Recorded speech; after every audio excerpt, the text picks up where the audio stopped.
देखो, class 12 maths, हम आपको इम्पोर्टेंट क्वेश्चंस बता रहे हैं। वो यूपी बोर्ड, देखो यूपी बोर्ड 2024-25 में आने वाले संभावित इम्पोर्टेंट क्वेश्चंस 5 नंबर के। देखो, ये जरूरी नहीं है 5 नंबर का 8 नंबर में भी आ जाता है, और 8 का 5 नंबर में भी आ जाता है, और 5, 2। अरे ऐसे ये तो जो पेपर सेट करते हैं, बनाते हैं, वो ऐसा कर देते हैं। तो मैं जो है प्रोबेबिलिटी चैप्टर का प्रश्न ले रहा हूँ। देखो, ये प्रश्न है, एक विद्यालय में शिक्षक के 2 स्थान रिक्त हैं। रिक्त का मतलब खाली।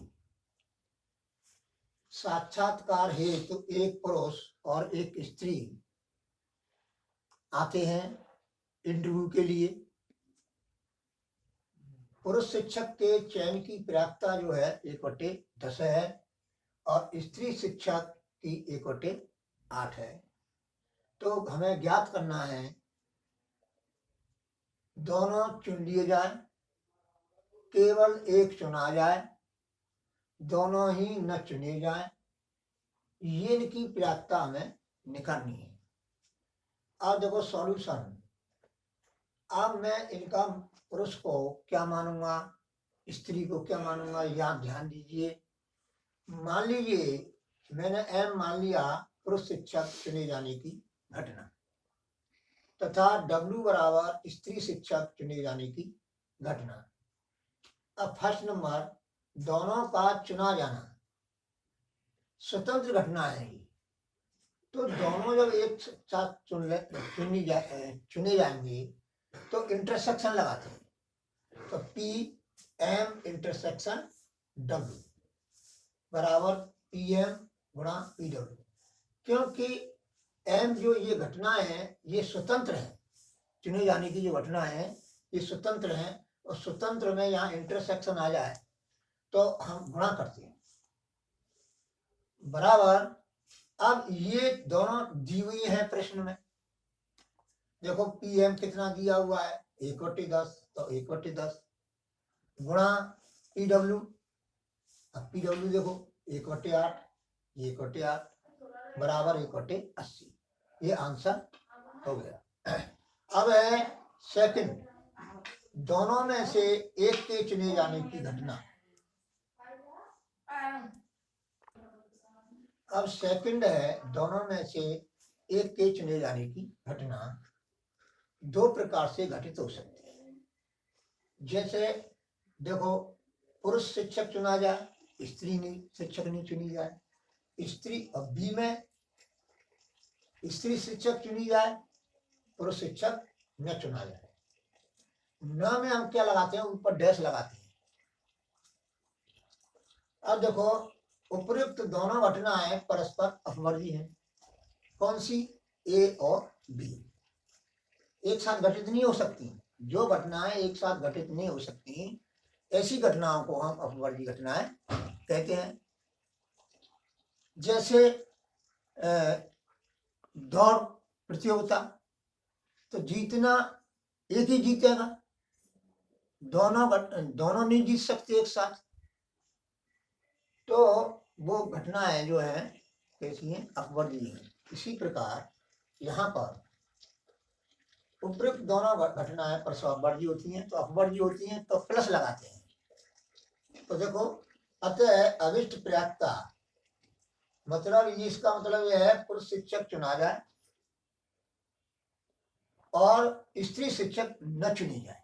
इसका मतलब ये है M इंटरसेक्शन W डैश की प्रायिकता प्लस P कोष्ठक में पुरुष शिक्षक न चुना जाए और स्त्री शिक्षक चुनी जाए, ये संकेत है, ये प्रतीक है, बराबर। अब PM, अब M और W दोनों स्वतंत्र घटना है, यानी M और W डैश भी स्वतंत्र घटना होगी। तो स्वतंत्र घटना के लिए हम क्या करते हैं, इंटरसेक्शन जब यहाँ होता है तो गुणा करते हैं। तो PM गुणा PW डैश प्लस प्लस ऐसे ही यहां पर इसी प्रकार PM डैश गुणा PW। अब P बराबर PM, अब मैं PW डैश मैं पहले भी निकाल सकता था इसका मान, लेकिन मैं संग संग ये निकाल रहा हूं PW डैश। PW डैश का मतलब है कि स्त्री शिक्षक न चुनी जाए। तो हमने बताया था कि PE प्लस PE डैश यानी घटना घटित होने की प्रायिकता प्लस घटना घटित न होने की प्रायिकता बराबर 1 होती है। तो हमेशा ये ध्यान रखना है कि प्रायिकता 0 होगी या 0 से बड़ी होगी, 1 के बराबर होगी या 1 से छोटी होगी। इसमें ही क्लोज इंटरवल में जो है ये इनका मान आएगा। कभी कभी ऐसा होता है ऑप्शन में दे देते हैं 1 से अधिक भिन्न के रूप में दे देते हैं ऑप्शन में, और उसमें से छांटो तो कौन सा जो है प्रायिकता की घटना नहीं है।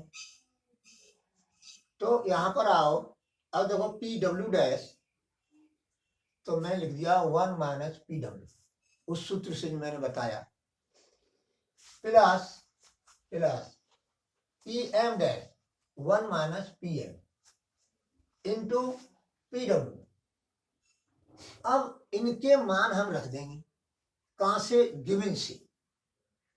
तो देखो PM 1/10 कोष्टक में 1 ऋण 1/8 प्लस, अब मैंने ये अब ये PW मैंने यहाँ लिख दिया है पहले, क्यों गुणा का चिन्ह है, आगे पीछे लिख सकते हैं, कोई परेशानी नहीं। गुणा 1 माइनस 1/10 बराबर, अब इसको हम हल करेंगे 7/80 आएगा, इसको जो हल करेंगे तो 9/80 आएगा, इन दोनों को जोड़ देंगे तो क्या आएगा, बराबर 16/80। 16 कम 16, 16 पंजे 80 बराबर 1/5 आंसर। अब थर्ड खंड, दोनों में से कोई न चुना जाए, दोनों में से कोई नहीं चुना जाए, तो हम उसको प्रदर्शित करेंगे। ये प्रतीक है PM dash intersection W dash बराबर PM डैश गुणा PW डैश, क्योंकि M डैश और W डैश स्वतंत्र घटनाएं हैं, बराबर 1 ऋण 1/10। इसका मतलब ऊपर बताया मैंने अभी, 1 ऋण 1/10 कर देंगे गुणा 1 ऋण 1/8, और इसको हल करेंगे तो बराबर 9/10 गुणा 7/8 बराबर 63/80 आंसर। अब नेक्स्ट सवाल है, एक थैले ए में 4 लाल और 5 काली गेंदें हैं एक थैले में, और दूसरे थैले बी में 6 लाल और 3 काली गेंदें हैं। अब क्या होता है, एक गेंद थैले ए से निकालकर थैले बी में स्थानांतरित कर दी जाती है, यानी रख दी जाती है। इसके बाद बी से एक गेंद निकाली जाती है, बाद में एक गेंद निकाली जाती है पहले डाल करके। इसके लाल होने की प्रायिकता ज्ञात कीजिए। ये 2020 में आया है। अब समझो सॉल्यूशन हल। मान लीजिए कि E1 क्या है, E1 है पहले थैले से लाल गेंद निकालकर दूसरे थैले में डालने की घटना। E2 क्या है, पहले थैले से काली गेंद निकालकर दूसरे थैले में डालने की घटना। अब क्या है, इसलिए PE1 बराबर 4/9। देखो लाल कितनी है, 4, टोटल कितना है 9, तो 4/9 तथा PE2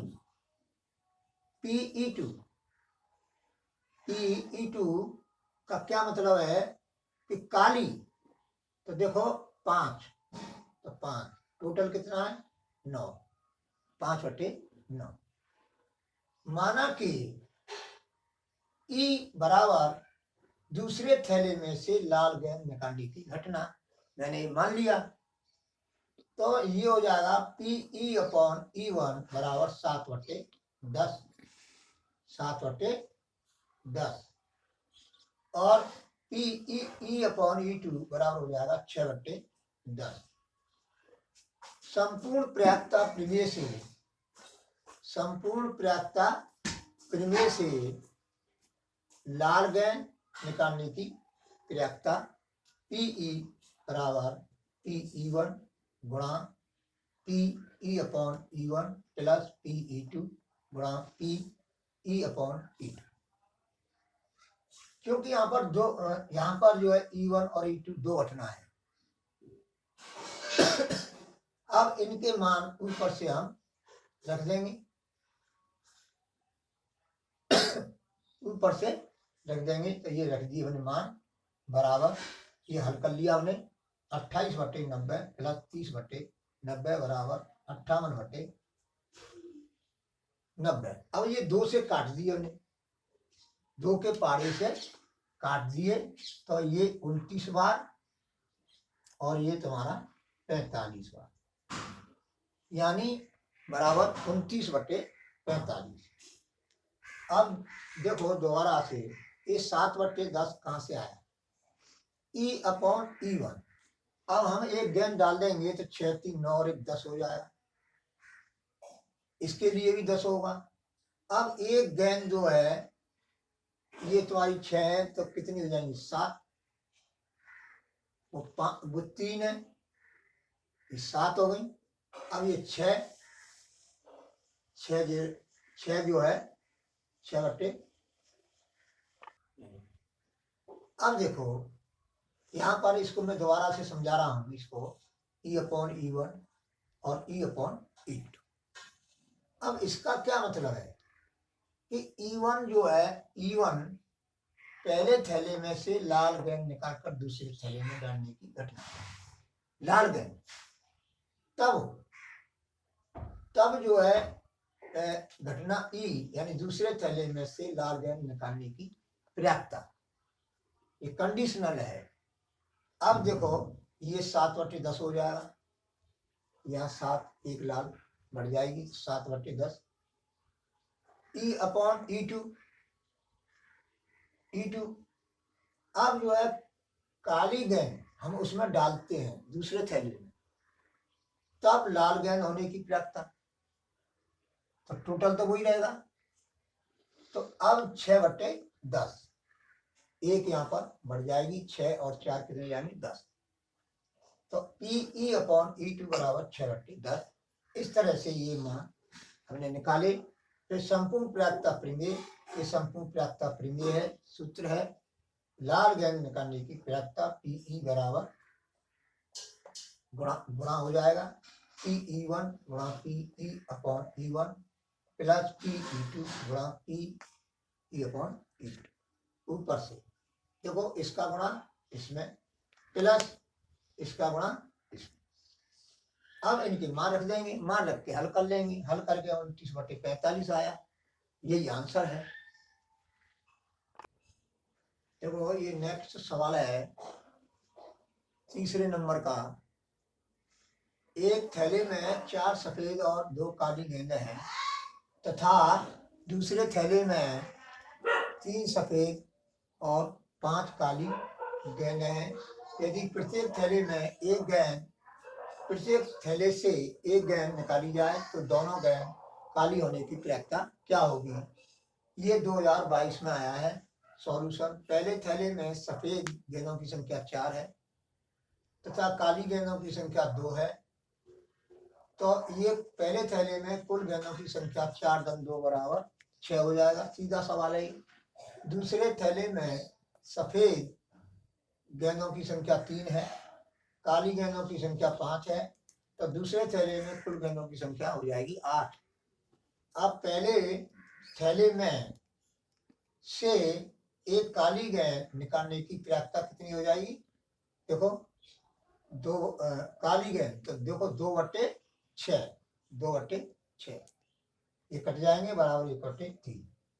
अब दूसरे थैले में से एक काली गेंद निकालने की पर्याप्तता, अब काली कितनी है, देखो दूसरे पहले में 5 है तो 5/8, टोटल कितना है 8, तो 5/8 गुणा कर देंगे बराबर 5/24, क्योंकि ये दोनों घटनाएं कैसी हैं, स्वतंत्र हैं। दोनों घटनाएं क्या हैं, स्वतंत्र हैं, इसलिए निकाली गई दोनों गेंदों के काली होने की प्रायिकता गुणा हो जाएगा जब ये स्वतंत्र है